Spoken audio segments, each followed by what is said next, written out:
In Tower Defense Simulator, DPS towers are arguably the most important towers in the game, as they are the main damage dealers in your loadout. However, there are quite a few towers classified as DPS, which can make it difficult to decide which one is the best.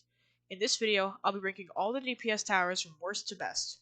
But before we begin, please consider liking and subscribing, as I'm looking to apply for the TDS content creator role, but I need 500 views on all videos to do that, so consider sharing this video with some of your friends.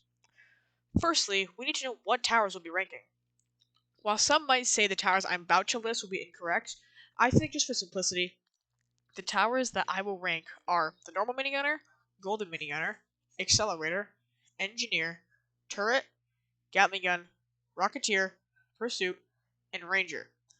Now, I'll be ranking these towers on, of course, things like DPS, but also versatility, range, reliability, and how they are in their own niche. And what I mean by niche is like, of course, like how Rocketeer is going to have lower DPS than Gatling Gun, since not only is it an intermediate tower, but does splash damage, meaning I'd be easier on ranking Rocketeer as opposed to Gatling Gun. But without further ado, let's begin with number 9, Normal Minigunner. Normal Mini isn't really bad. In fact, with 40 of them, because it has no placement limit, you can reach almost 7,000 DPS, which is the most out of any tower in the game. But immediately, that's where we encounter its problems. Firstly, you're never going to have 40 of them. It's just not possible. You also need things that are, firstly, for things like supports or early game towers, you're going to take up slots, meaning automatically you can't have 40. 40 minigunners is also really expensive. It's just one max minigunner is $28,000 and does, 157 DPS for a value of 179.47 per DPS, which isn't bad, but it's just outclassed. So 28,000 times 40 is a lot. It's just not. It's too much to be viable, especially when you're doing things like trio, duo, or quad. You physically can't place 40 because your placement limit is lower. So that's why it's just it automatically lowers its placement. It also has, no stun immunity, no lead detection, and no flying detection. So, sorry, it gets last place. Overall, I give it a low B tier ranking. Number 8, Pursuit. Now, before you yell at me, I just want to say the main reason I'm ranking Pursuit so low is because it has a really stupid bug where it struggles to attack slow-moving enemies like bosses, which is a huge deal and can drop its DPS to nearly 0. I made a separate short about this bug in I think it was like a few weeks or months ago, about me trying to do solo hardcore and then realizing the Pursuit was bugged. So that run didn't go well. But even without the bug, it's not amazing. Max Top Path only does 250 DPS, and you can only place 5 of them. And while most people will say this is balanced out by it having lead detection, flying detection, and its patrol ability, 1,250 DPS, since you can place 5 of them, isn't really going to kill major bosses. And as for the bottom path, it does have somewhat decent value if the explosions hit multiple enemies. But even then, it's not stellar, and since nobody really uses bottom path, I'm not going to consider it in future rankings. So yeah, the Pursuit just isn't that good. Give it a mid-B tier. Number 7, Rocketeer. I know I did say I'd be easier in Rocketeer, but objectively it's not very good. Level 0 through 3 have too low DPS to be viable for late game, and is usually too expensive for early game.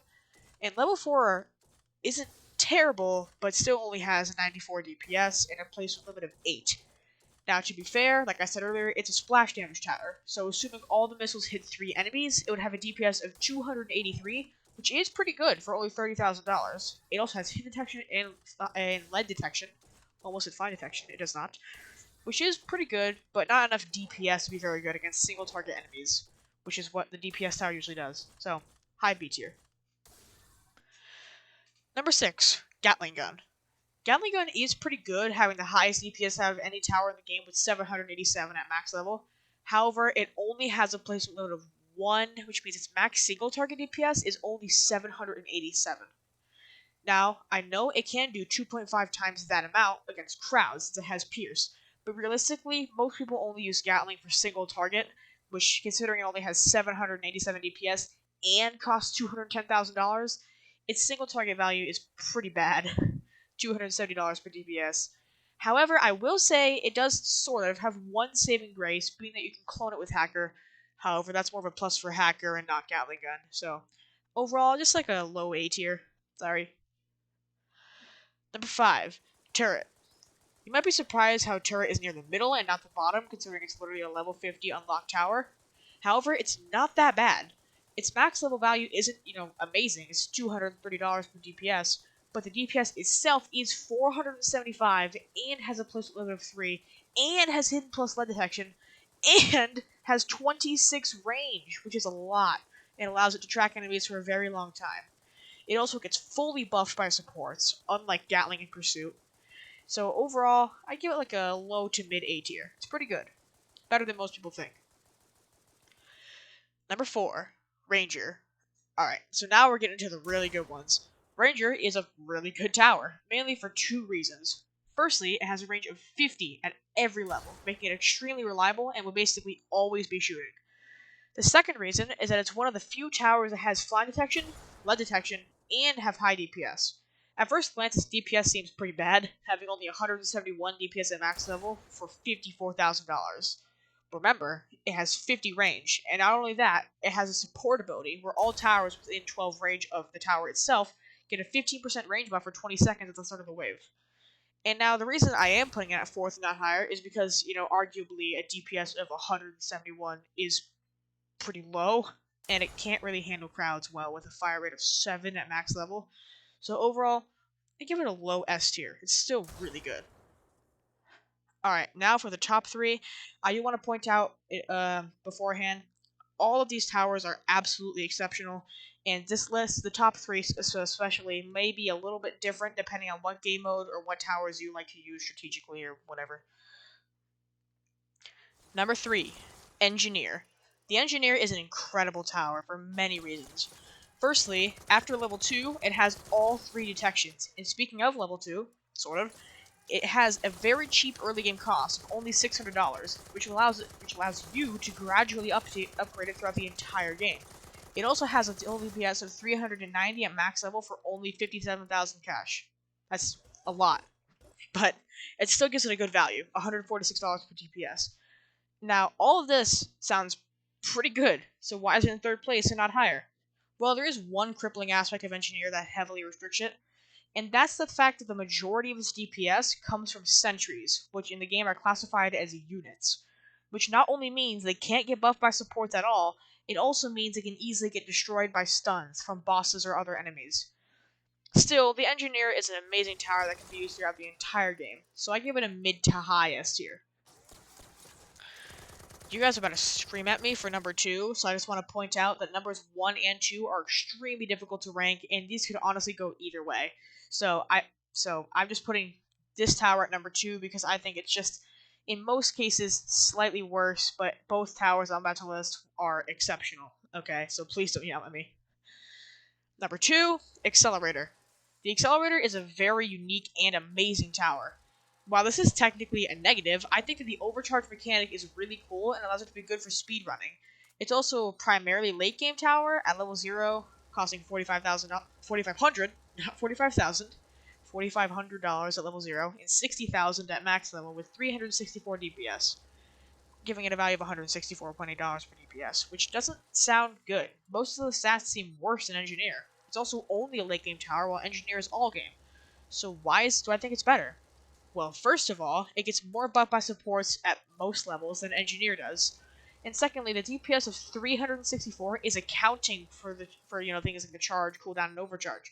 The beam itself deals 926 DPS, which shreds everything in its path while it's attacking, which really helps for things like speedrunning. And also, it can't just lose 2/3 of its DPS and then take forever to rebuild it like Engineer has to do during boss fights. However, the main reason it did fall in 2nd place, in my opinion, is still because of it not being able to be fully buffed by supports, like number 1, which I'll list in a second. So overall, I give this a high S tier. Finally, the moment you've all been waiting for, the thing you all are about to scream at me for and say I'm an idiot. Number 1, Golden Minigunner. The Golden Minigunner is essentially the exact opposite of Engineer, but better. The early levels are mainly mid-game cost, but still have great value of around $120 to $130 per DPS. And at max level, it has a cost of about $44,000 and a DPS of 259, which doesn't sound crazy, but it gives it a value of $171 per DPS, which is pretty decent. But however, overall, if you just look at those stats, they don't seem all that stellar. But there are two main things, in my opinion, that make it a lot better than most of the other options on this list.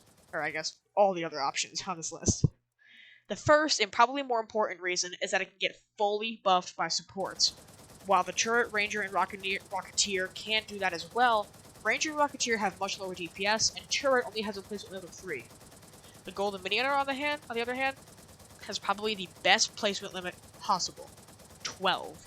A placement limit of 12 makes it viable in game modes with any player count.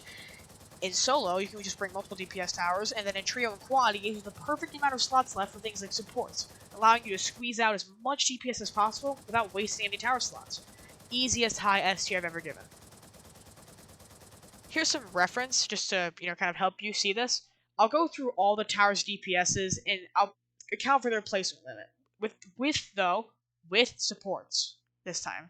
So for example, the first one I'll list is normal minigunner. I'll list the DPS of 40 minigunners with both the commander's 50% fire buff and DJ's 20% damage buff, to give you some kind of perspective of how supports affect someone more than others. With these buffs, and having 40, normal minigunner has a DPS of 10,703.2, which is a ton, but remember, you'll never have 40 of them. So to make it more fair, I'll just say 20. 20 minigunners with the buffs would have a DPS of 5,351.6, but even that might be a bit generous. 5 max top path pursuits would have 2,093.95 DPS. 8 rocketeers would have 1,278.4 or 3,835.2 if all the missiles hit 3 enemies. A max gatling would have 1,360. 3 max turrets would have 2,422.5. 7 max rangers would have 2,034.9. 6 max engineers would have 2,760. 8 max excels would have 3,348.8. And finally, 12 max golden minigunners would have 5,288.7, which is only a tiny amount below 20 normal minigunners, which, mind you, is still a really unreasonable amount of DPS. I mean, for 20 minigunners, not the 12 gold minis, especially, in trio and quad. Because, in quad, you can only place 20 towers anyways. So 20 minigunners is still too much even then. So all in all, the order of the top 3 or even top 4 can definitely fluctuate depending on your preference and the game mode. But at the end of the day, Tower Defense Simulator is simply about having fun. If you like using turret or normal minigunner despite having accelerator, then use it if it makes you have a better time. That's what matters. Whew. Now, I know this video might not be super long, probably like 5 to 10 minutes as of me writing the script, but it still took a very long time to edit, so please consider liking and subscribing to promote my channel so I can finally apply for the TDS content creator role, which would be an absolute dream come true. But regardless, thank you so much for watching, and I'll see you in my next video. See ya.